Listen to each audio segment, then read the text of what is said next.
치골염에 대한 얘기를 해드릴 거예요. 오늘 해드리는 내용은 좀 생소할 수 있어요. 왜냐하면 좀 드물게 일어나는 질환이기 때문에. 그런데 그래도 좀 알아두면은 이제 이런 증상들 대처하는 데 좀 도움이 될 겁니다. 치골이라는 건 어디냐면은요, 우리가 흔히 이제 엉덩이뼈라 그러죠. 그래서 그거를 이제 장골이라고 부르고요. 치골이라는 건 앞에 두덩뼈라 그러죠. 앞에 보면은 우리 생식기 위에 이렇게 볼록 튀어나와 있는 거기를 우리가 치골이라고 얘기를 합니다. 그래서 치골을 보면은 요 사이에 조그맣게 연골이 하나 있어요. 연골이 있다는 얘기는 거기에 관절이 붙어있는 이제 관절이라는 얘기죠. 그래서 여기가 마모가 되면서 이제 염증이 생기는 걸 우리가 치골골염이라고 얘기를 합니다. 일종의 이제 퇴행성 질환이나 관절 염증 질환 중에 이제 하나인데요.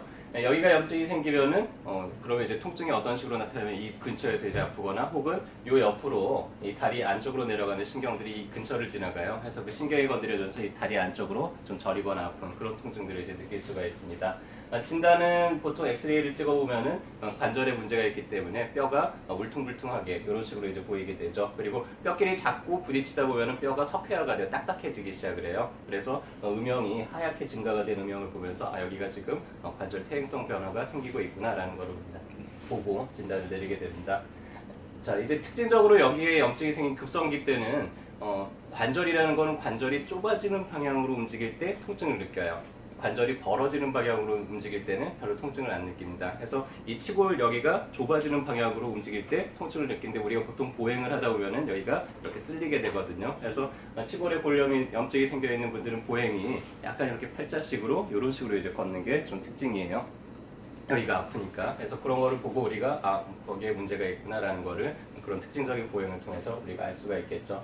어떤 사람들이 잘 걸리냐면 좀 과격한 운동, 특히나 거기가 움직일 때, 골반이 움직일 때마다 거기가 살짝 이렇게 쓸린다 그랬잖아요. 그래서 축구나 달리기처럼 이렇게 과격한 운동을 하는 분들한테 그렇고요. 여자분들 같은 경우에는 출산하는 과정에서 거기가 골반이 벌어졌다가 다시 아무는 과정에서 염증이 생기는 경우가 있습니다. 그래서 보통 이제 출산하고 나서 좀 엉덩이 쪽, 앞쪽이 아프다라는 식으로 하는 경우가 가장 흔한 경우고요. 혹은 그 근처 방광이나 그쪽에 이제 수술을 하다가 또 문제가 생겨서 염증이 생기는 경우들도 있고, 보통 이제 이런 원인 때문에 통증이 나타나게 됩니다. 한의원에서는 이제 뼈에 염증이 생겼다, 관절에 염증이 생겼다 그러면은 저희 어깨동무에서는 벌침을 주로 응용을 해요. 벌에 쏘이면은 붓고 가려운 것처럼 벌침을 나가서 그 부위를 약간 붓고 가렵게 만들죠. 그러면 평상시보다 혈액 공급이 한 5배, 10배 가까이 되면서 피가 많이 공급이 되면은 상처가 더 빠르게, 더 완벽하게 이제 치유가 되게 됩니다. 그리고 염증을 가라앉혀주는 종류의 이제 한약을 사용을 해서 치료를 하면 보통은 한 2주나 3주 정도 치료하면은 이런 치골골염 같은 경우에 이제 간단하게 치료를 할 수가 있죠. 자, 이제 주변을 잘 살펴보다가 저 사람 걸음걸이가 좀 이상하네 그래서 이렇게 걷는 사람들을 봤다 그러면은 이제 그런 사람들 손을 딱 잡고 어디를 데리고 오시면 되겠어요? 어깨동무하죠. 네, 어깨동무에 데리고 오시면은 저희가 또 간단하게 치료를 해드리도록 하겠습니다. 오늘도 치료 잘 받으시고요, 건강하게 되시길 바라겠습니다. 감사합니다.